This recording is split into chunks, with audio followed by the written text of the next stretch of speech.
So now, the Department of Justice suing the Commonwealth of Virginia. This over its alleged anti-ICE policies.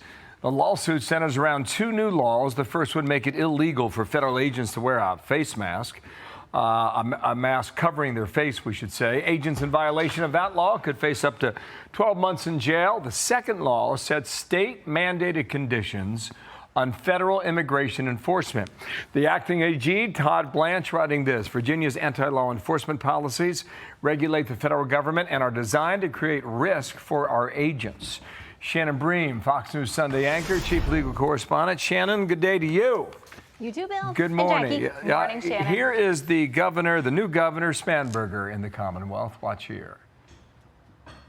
On the first day in office, I repealed and pulled back from what had been my predecessor's Executive Order 47, which mandated the work of Virginia state law enforcement agencies with ICE.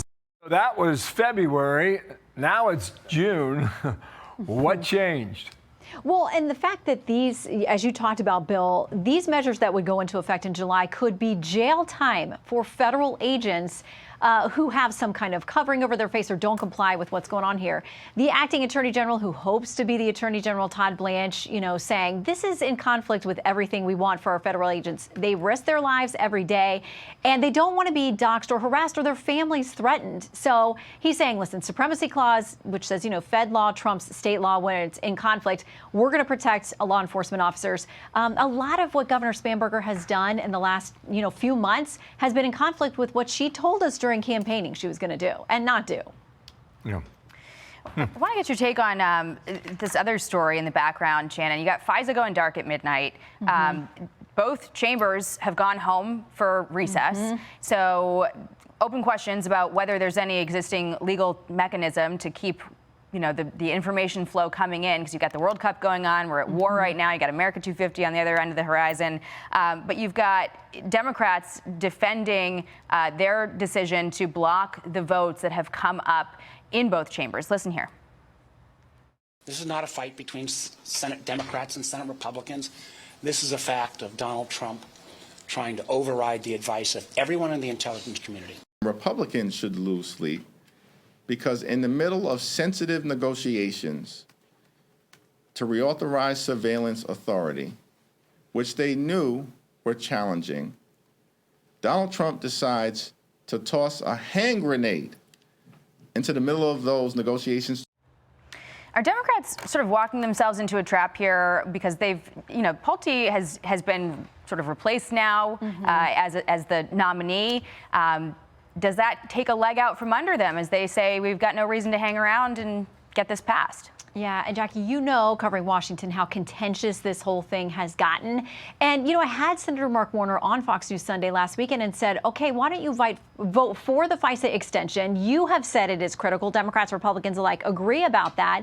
But then vote against if Pulte was ever to actually be nominated. We know now it's going to be Jay Clayton. That was never the plan. But he said, no, I don't want Bill Pulte to be the acting DNI for any period of time. He continues to say that. So no matter how quickly Republicans can move that Clayton nomination potentially forward, you've got this specter of Democrats who say, nope, as long as Pulte is sitting anywhere near this information, we're not going to move forward on FISA. So that gets to your question.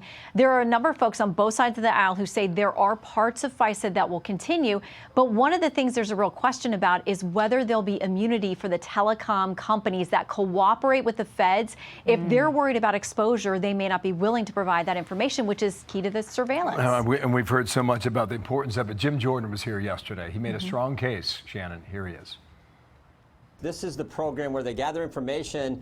I think over around 70% of the president's what's called his daily brief, when the intelligence community briefs the commander-in-chief.